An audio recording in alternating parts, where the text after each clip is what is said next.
All right, we're going to show you prep for the EasyShoe installs. Prep is the most important thing by far when installing EasyShoes. All these steps are important. You don't want to skip any of them, especially in wet environments. So you may look at these and say, I want to skip the steps. Don't skip the steps. Get in a routine where you do them every time. So what we're going to do, I'm going to show you the tools first. So a wire brush is necessary. I've been using a wire brush lately on a DeWalt. This is kind of a cheater, but you don't need this. You can just use a wire brush.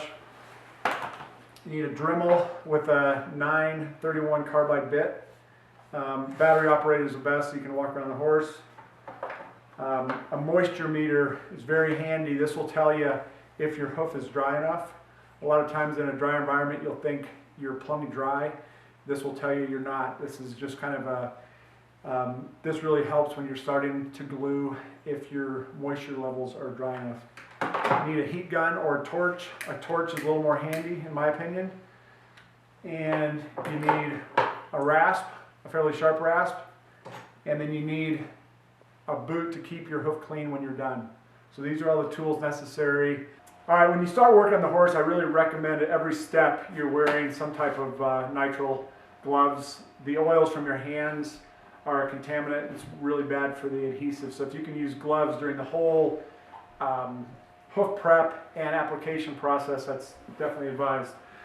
This next step I like to use, start with either of the wire brushes. I'll show you what I do with both. We're just, at this point, we're just trying to clean all dust and debris from the wall.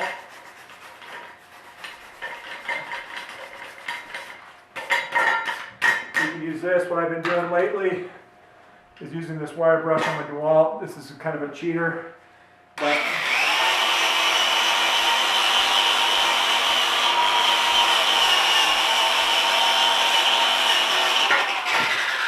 what we're trying to do is not really get into the hoof. We're just getting all the dust off the outside.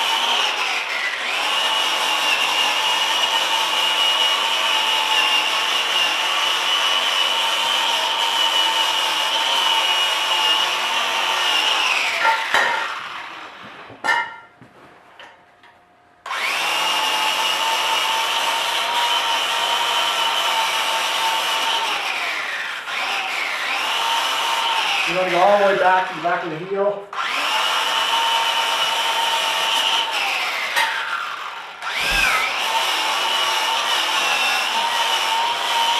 On the outside bevel.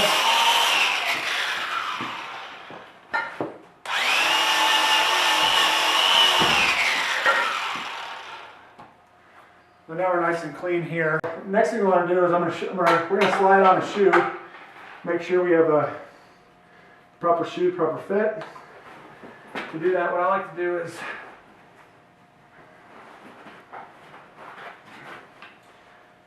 put one side over, pull over the second side. I'm going to trace the outside of this cuff. That'll show you where the cuff is going to land on the foot. Up around the toe.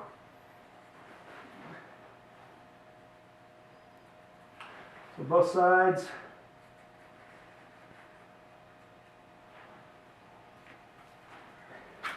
I like to actually go about 3 mils above this line, all the way around is what we're going to rough with the rasp.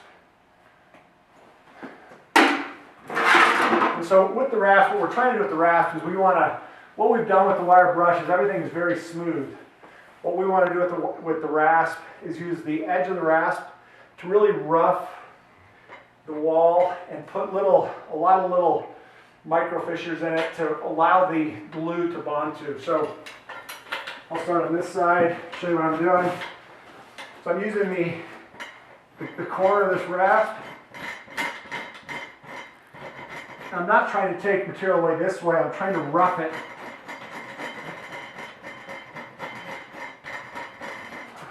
I'm going to do this all the way around to the heel. I'm trying to go about 3 mils above that line I put in. This is really what's going to keep those cuffs bonded to the foot. And if you when you're done, when you feel this, you want it to be very, very rough and very textured. But like I said, you're not taking material away this way. You're just roughing. You're roughing more than taking material away. If we looked at this under a microscope, you want it to look like an EKG chart or the Andes Mountains. So we got that side good. I'm going to come around the toe.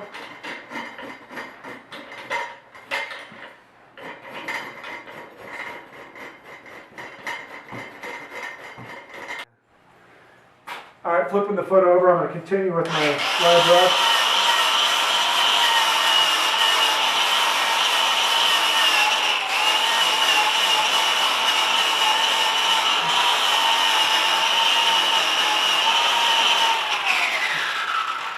So I'm trying to get all the weight-bearing surfaces right now. The sole is really not that big of a deal. The bars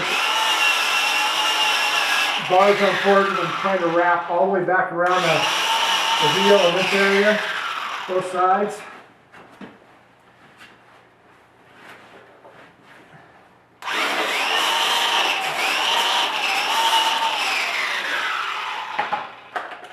Now what we're going to do is we're going to show you the moisture meter.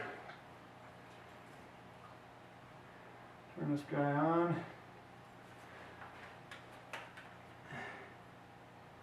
You can see in this moisture meter that this hoof looks very, very dry. Everything's clean, but I'm getting moisture readings that are back to the top level here.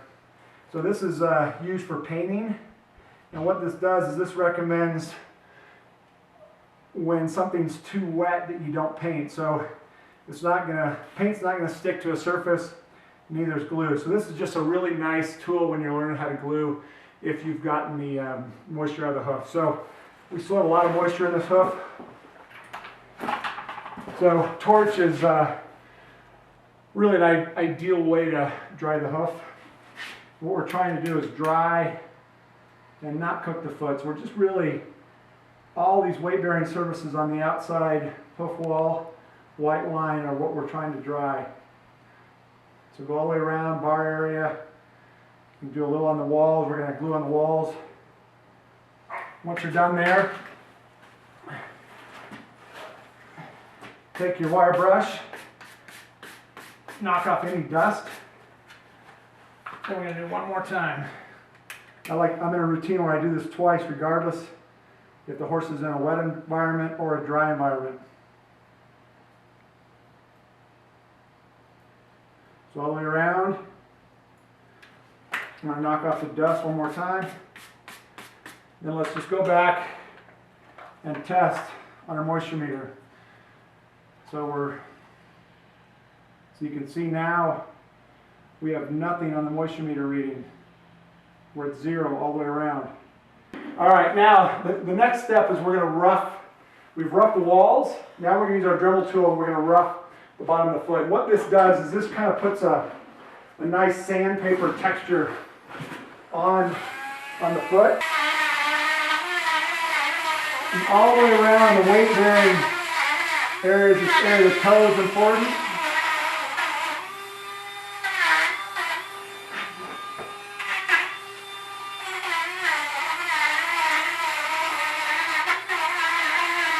These bars areas are important here.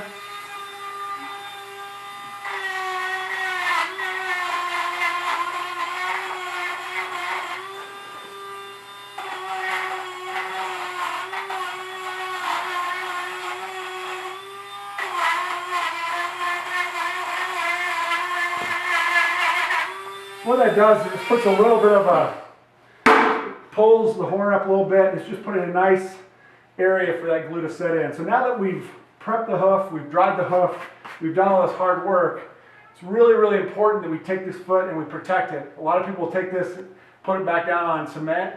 Don't do that. You've done all this hard work at this point. Get a hoof boot, slide it on. At this point we're protected. You can let the hoof down.